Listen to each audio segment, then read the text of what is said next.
Got some tri-tip on sale. So it's approximately a 20-pound bag, and it was on sale for $4.09 a pound. Gonna cut it up into thin pieces and load the trays with them for freeze drying. So I'm thinking of cutting them thin like this for rehydration purposes. We'll give that a try.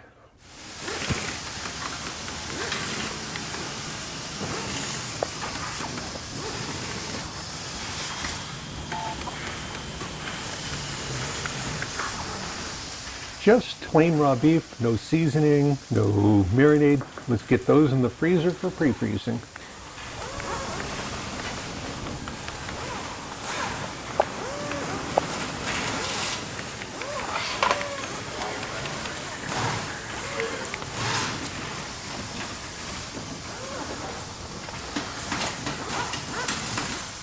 So there's 4 trays, kept them pretty thin. I did not pre-freeze them, but I am pre-freezing them on these trays before I put them in the freeze dryer. So we're gonna get my freeze dryer started again. I was over at my sister's working with her on her freeze dryer because she's having a vacuum leak that's minuscule. So it's so small, wasn't sure exactly how to handle it. So later we're going to clean the valve, the drain valve on hers, and kind of look at it. We'll get this one started. We're getting it set up for some beef. We're doing a batch of the steaks. We'll get that batch started that we just saw getting cut. We're going to get those in there and freeze dried. And then I'm also going to do some cooked ones, and we can do a little bit of a comparison again. So let's get this pre-cooling. It's showing that it's about 60 degrees in there. Let's get it going. And if you've been watching for a while, you know that mine's an older 2017 machine, and I run it on custom. So starting the customize cycle, going to run it with the shelf temperature at 120 degrees. I have the freeze set for 6 hours, and I use all pre-frozen food, or almost exclusively pre-frozen. And then I have a final dry of 11 hours, and that still almost is never enough. So continue, and as soon as that's cold enough, so colder than the freezer, we'll get the food in here. So don't go away, but in just a second. The freeze dryer's been pre-cooling now for about 3 hours. I was gonna let it go for about an hour, hour and a half, till it was well below the temperature of the freezer, but I forgot. So now it's been going for 3 hours, and it says it's about 54 below zero. Let's get them filled with the steaks. And these are the ones we loaded a couple days ago, yesterday I think. 1807 is the gross. I started weighing all of the food as I was loading the trays after a viewer or two asked how much we had freeze dried and how much food we had stored. I realized that I didn't really know because I had just been pouring stuff onto the trays without weighing, and that it might be very useful to know. If you're not concerned about the tracking of the amount of food being stored, there's no need to weigh it before drying. Most of the weighing isn't really important, except the dry check process. Putting thermometers in the food isn't required either, but we sure find that it gives us some very useful information during the processing time. 16. Okay, they're ready for the freeze dryer. Let's go get them in. So all of that is ready to go into the freeze dryer. And thermometers, this time were frozen in, which I almost never do. Okay, let's get them in. It's showing 53 below zero right now. Plenty cold. And the thermometers are showing about 0 degrees right now. So I've got a good seal ring all the way around there. I don't have to worry about the seal icing up. It's ready to go. It's set for 4 more hours of freeze time so that the meat can get super cold, and then it'll jump to the main dry time, which is 30 hours on this machine, or until it thinks it's about done, and then it jumps to the final dry. The final dry on this is set for about 11 hours right now. We'll be back in about 2 days to take them out of there. So don't go away, it'll be just a second. The raw beef said it was finished about 12 hours ago, and I am just now getting to it to restart it to start the dry check. So during all that time, of course, the refrigeration unit's been going, and you can see there's very little moisture on the outside. That's because that inside plastic helps keep this from getting quite as cold, and it really makes quite a difference. So we get a little bit on this outside, but not much. And again, that's for almost 12 hours of no vacuum running and just it freezing. And it has leaked quite a bit of air into there during that time because the ring is relatively narrow.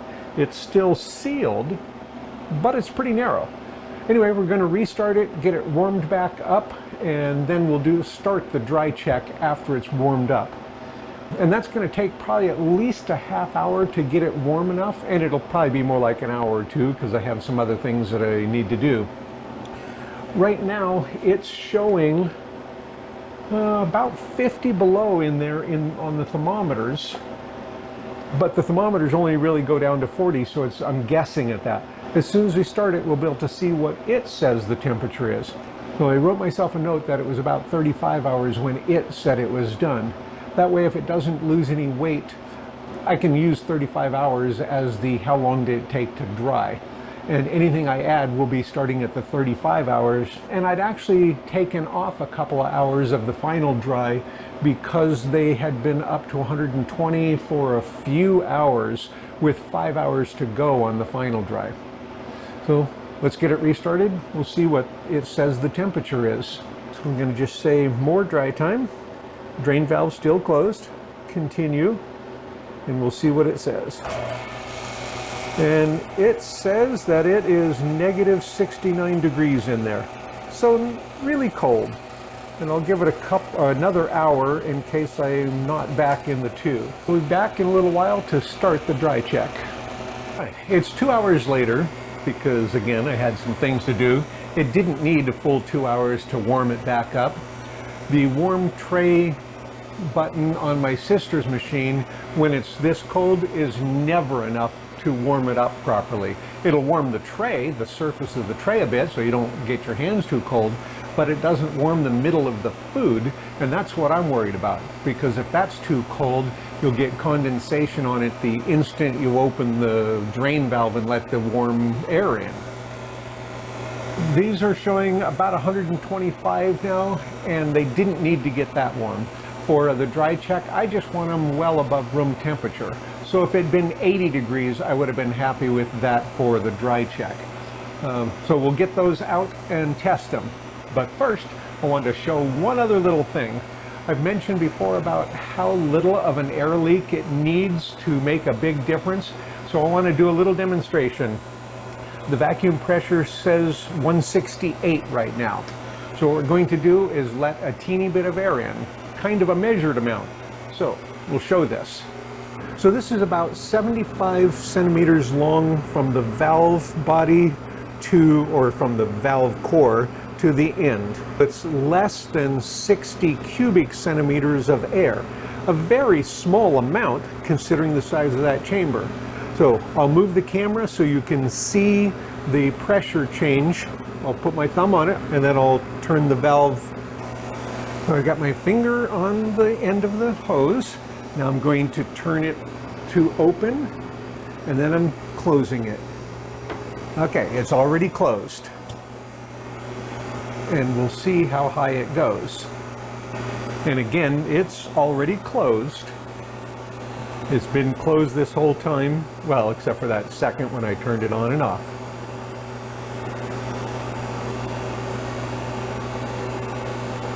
Okay, so it made it almost up to 2100 before it started dropping back down. So as you can see, it doesn't take very much air to make a huge difference in here. We know from experience that a single hair across that seal is enough to make it have a hard time or even to fail. It really is important to make sure every single spot is checked. Okay, now it's down to 822, but it doesn't matter. We're going to stop this and take them out. So I'm going to go ahead and use the down arrow and bypass the rest of it. And we'll open the drain valve. And we'll get them out and weighed, starting with tray 1. Wow, look how much they shrank. Of course, I had them crammed completely together too. 1019. Okay, and I will rotate it with the other position. 1038. And I'll put that one on top and this one down one spot. Okay, tray 3, 1039. And tray 4, 1017. And now those will go back up. And I'll put 4 where 3 was, and 3 down where 4 was. And why am I switching the tray positions on the rack? I really need to mention the reason more often. We rotate the tray positions from the top and bottom to the middle 2 spots because the middle 2 rack spots tend to be about 10 degrees warmer than the top or bottom spots. Without the thermometers in the food, we never would have known that. And it's almost identical with my sister's newer machine.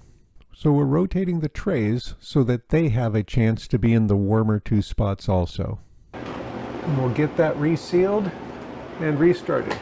I already have the drain valve closed. More dry time.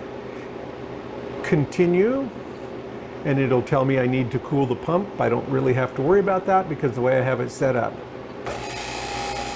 Okay, it's restarted. It's set for 3 hours.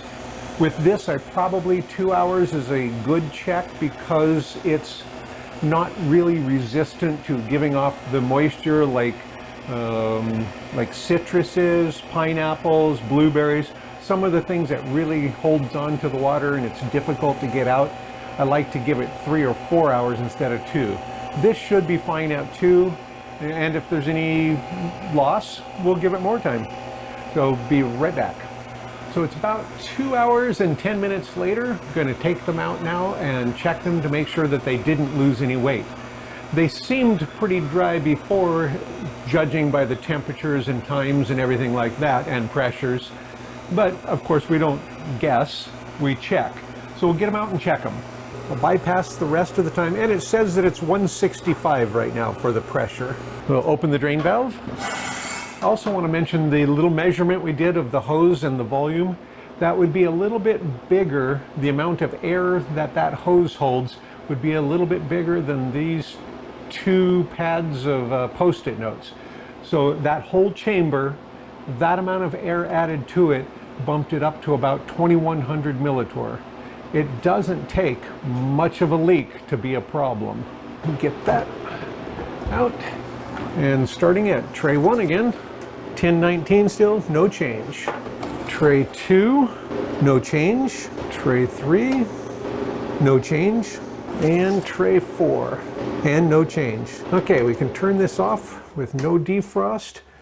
We'll get this cart away from here so we don't have to worry about any cold, moist air coming out of that machine and onto the food.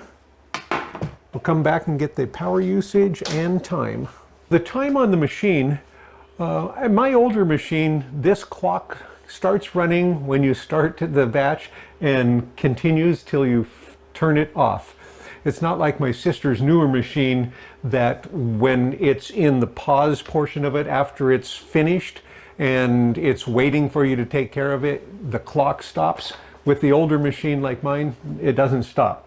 So it's showing 51 hours, but I know, as I mentioned, that it only took 35 or less hours, because at 35 hours it was done. It hasn't lost any weight after that 35 hours. So that's the time I'll use on here for my worksheet, and I'll know that it's less than 35 hours to finish that batch. We'll get the little baffle in place and the defrost fan. And then we'll get the power usage. So this batch used 27.29 kilowatt hours to finish that. And it would have been less, of course, because I had it running 16 more hours than the batch actually required, but I wasn't ready to take care of it. Now it's reset and ready for the next batch, and it's drawing 3.5 watts for the electronics of the freeze dryer. So you can see how much these shrunk. So about an inch in length. So it's a 19-inch tray, or 19 1/4, and it shrank about an inch and a quarter. and maybe a 1/2 inch on the sides. So it shrunk a decent amount. And of course, they're not really stuck together very much. So we'll be able to take them apart for bagging. And we have to remember, these are raw steaks, so we need to treat them like raw steaks. We'll get these final weights, and the ones that have thermometers in, of course, we'll remove. So now we've got our final weights, and of course, this is the same weight as we just checked. 1019 and tray 4, 1017, so I don't really need to weigh those two. I just need 2 and 3 because I need to take the thermometer out of these. And of course, again, this is raw, so I need to treat it like raw. I need to make sure that this gets washed properly, but I wash them every time anyway for the thermometers, unless I'm putting it right back in with the same kind of fruit or vegetables. And 1031. I really did have those fairly even on the trays. We'll do the calculations real quick to find out how much a pound of pre-freeze dried weighs in comparison to a pound now. When I talk about bagging things in a 1/2 pound or a pound or anything like that after it's dried, I'm referring to almost 100%, I'm referring to what it weighed before it was freeze dried.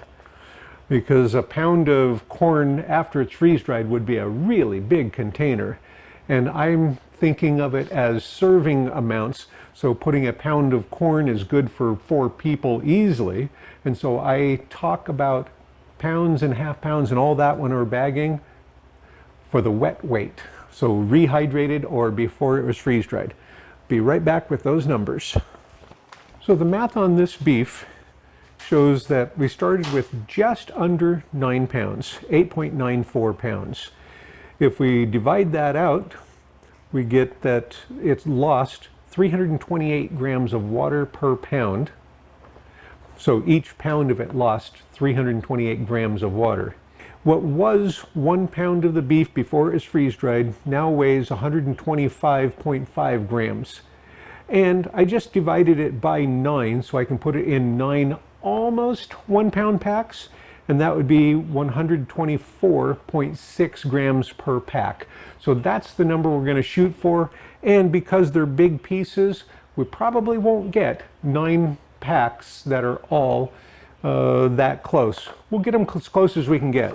We're going to use big flat bags, so I'm going to do them as a flat layer on these. So I'm going to try this scale. We're going to stack on there about 124.6 grams. And these will come right apart. That's pretty close. I want to try to get just a gram less. You can hear the freeze dryer starting to pop. So I don't want anything higher than that, and I wouldn't mind being 1 gram less. We're going to call that a pound and bag it that way. Let's go ahead and get these stacked up first.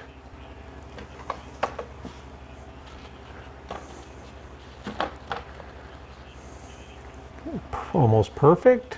121, so we want just a little bit more than that. That's pretty close.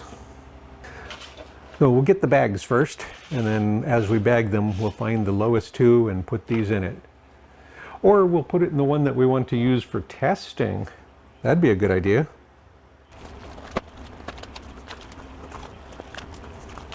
The one I'm going to use for testing, I'll put in this one. So the way I'm going to bag these, I'm going to keep them flat on a single layer, and then I'm going to seal across there, and then I'm going to suck some of the air out. This is how I do all of our, when we do the 7x7 trays, and we want to keep them in that shape so we can put them back in the trays. I can probably show one. Each stack is about a pound, except of course I've got this little bit of extra, and I'll just put this in the final bag with the ones I'm going to use for rehydrating test. Let's see, I will save that one. That'll be the rehydration test. In fact, we can bag it first to get it out of the way.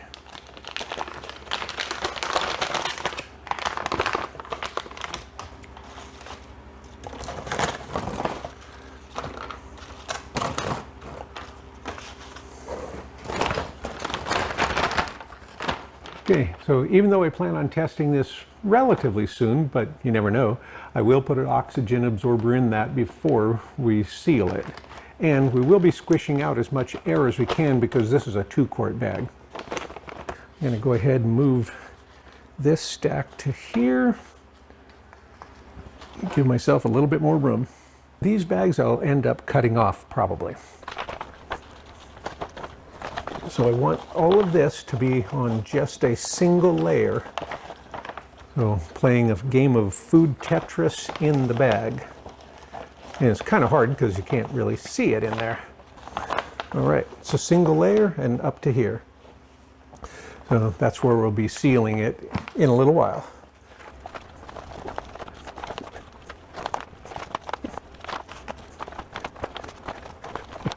I mentioned that we use the 7 ml bags, and we do.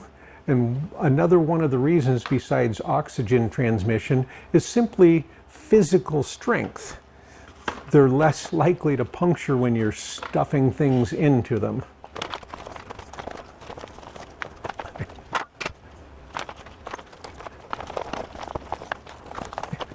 We've been getting our Mylar bags from PackFreshUSA for just about 6 years now, and we've only been freeze drying for a little over 6.5 years. I do have an affiliate link for PackFreshUSA now.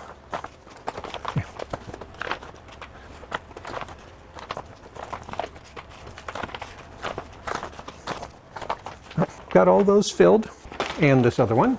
Now we'll get them sealed. Now we're going to seal them here, and then I'll be cutting the corner off, sucking some of the air out, and then sealing them the rest of the way. Well, let me grab one of those. So obviously this is a different bag. These are some of my older bags that were lost under a stack. I just found them a couple days ago. Anyway, this is how I do when I'm doing the 7x7 pans of like scalloped potatoes. You can see it still is the pan shape because that's how we rehydrate them too. We put them back in the same pan and add the water, put a bit of Ziploc, and wait for it to soak up the water. Well, the way we bag these to make sure that they stay nice and tight and keep that shape is we seal it close to the food, and then we cut off a corner, put a straw in it, and suck out some of the extra air. And of course, a seal a meal thing would work with the little vacuum attachment. Anyway, we suck out some of the extra air and then seal it across that corner. And we're going to do something like that with these because we want to keep these being flat packs. And we don't want one piece of the meat ending up on top of the other and making it bigger and bulky. So we're going to do the same kind of thing that we do with these casserole type things. But these come out really nice. Even though these are technically a 2-quart bag, and I think this is a 2-quart bag also, even though it's so big, there's no gusseted bottom. So I don't think this is a gallon. I don't think you could put a gallon in here and still close it at any spot on here. We're going to still use the 300cc oxygen absorber, which is really for a quart or 2-quart, but we're going to be cutting the bag size down and sucking out the extra air, and it's not puffy to begin with. So this is going to be plenty. So we'll get those in there and then start sealing them. And you can see the second time around that sensor takes a few seconds longer to turn blue. Okay, I'm gonna get one of these on top of each bag. Taxi! Okay, and then one in that one. And we'll get this sealed most of the way.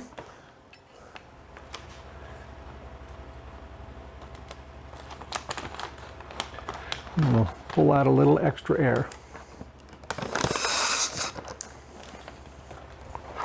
Okay, so then the 300cc oxygen absorber will be plenty because there's just not very much air in there. Okay, I've got it sealed across the top real high in case I want to cut that seal off, take something out, and be able to reseal it. And it's already kind of squished down because I vacuumed it out just a little bit. But there's still tons of air in there, and I would never consider vacuuming to be good enough without an oxygen absorber. Now let's get these. And every one of these is going to end up being a little bit different size because, again, I'm trying to seal it as high up as I can on there. Or actually as low as I can, as close to the food as I can, as opposed to high up on the bag on these. Letting it cool for just a few seconds. And with these, after we're done, it would probably be a good idea to wipe them down with an alcohol wipe to make sure that they don't have any of the raw meat on the outside. Oh, that one I have to seal a little higher. I got part of the oxygen absorber packet, so I have to go above that. Okay, so now I'm above it. Going to cut the excess off. And I'll keep this for testing the machine, the sealer. And it probably would be a good idea to cut these corners around it a bit too so that they don't puncture anything. But with the 7 mil, you don't have to worry about it as much. Going to cut a corner off. So I'll choose whichever corner seems to be furthest away from the meat. And I'm going to cut just enough corner off to fit my straw in. So it doesn't have to be very big.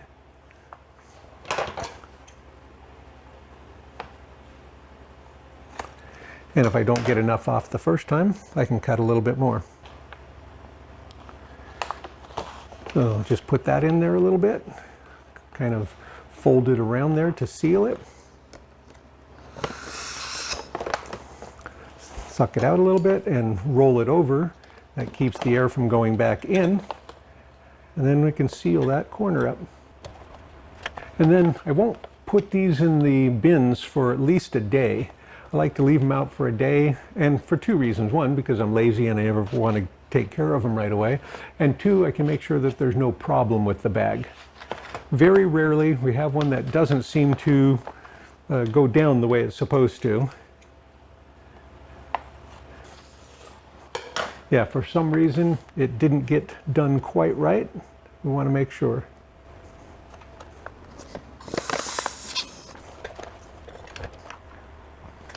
Okay, so we've got it sealed across the corner, and it's already partway sucked down. And then over the next day or so, we'll see how much it collapses because of the oxygen absorber. So we won't put that into storage for a couple days still. This one, I'll use this corner.